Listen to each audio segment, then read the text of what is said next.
1. Bagaimana kedudukan hukum APBD menurut UUD tahun 1945? Nah, sebagai pedoman pembangunan daerah. B. Sebagai instrumen legal untuk pengendalian inflasi. C. Sebagai dasar hukum pengeluaran dan penerimaan negara. J.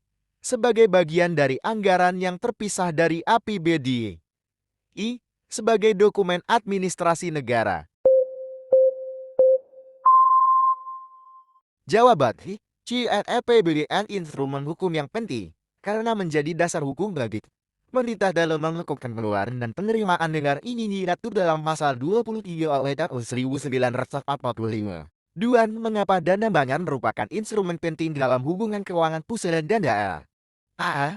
Mengurangi kesenjangan antar daerah dalam hal pendapatan. B.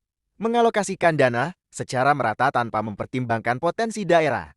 C. Memastikan ketergantungan penuh daerah pada pemerintah pusat. D. Mendorong daerah untuk terus meningkatkan pendapatan asli daerah PAD. E. Menyediakan dana untuk pemeliharaan proyek-proyek pusat.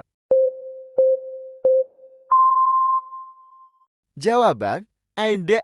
Perimbangan bertujuan untuk mengurangi kesenjangan fiskal antara daerah-daerah yang memiliki kapasitas keuangan berbeda, serta membantu pemerintah daerah dalam menjalankan otonomi daerah. 3.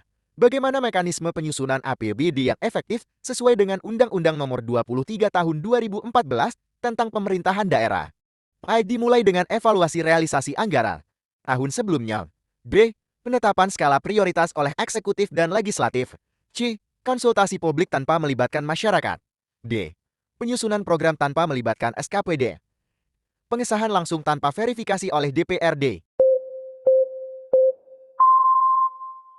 Jawaban A. Mekanisme penyusunan anggaran pendapatan dan belanja daerah APBD dimulai dengan evaluasi terhadap realisasi anggaran tahun sebelumnya. Ini sesuai dengan ketentuan perencanaan pembangunan daerah yang diatur dalam VU No. 23 tahun 2014 serta PP No. 58 tahun 2005 tentang pengelolaan keuangan daerah. 4. Apa yang dimaksud dengan dana alokasi khusus DAK? A. Yang disalurkan kepada seluruh daerah tanpa kegelingan dan yang disalurkan berdasarkan prioritas pembangunan DRS. Jadinya dialokasikan khusus belanja pegawai. Dana yang hanya digunakan untuk pembangunan tertentu. Dana yang digunakan untuk keperluan operasional pemerintah pusat. Jawaban BSDAK adalah dana yang dialokasikan oleh pemerintah pusat kepada daerah tertentu untuk mendanai kegiatan khusus yang menjadi prioritas nasional sesuai kebutuhan daerah.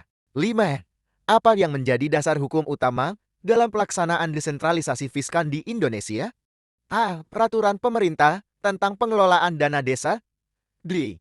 Undang-undang tentang perimbangan keuangan antara pusat dan daerah. C. Peraturan Menteri Keuangan tentang dana alokasi umum. D. Undang-undang tentang pengelolaan keuangan negara. I. Peraturan Presiden tentang dana otonomi khusus.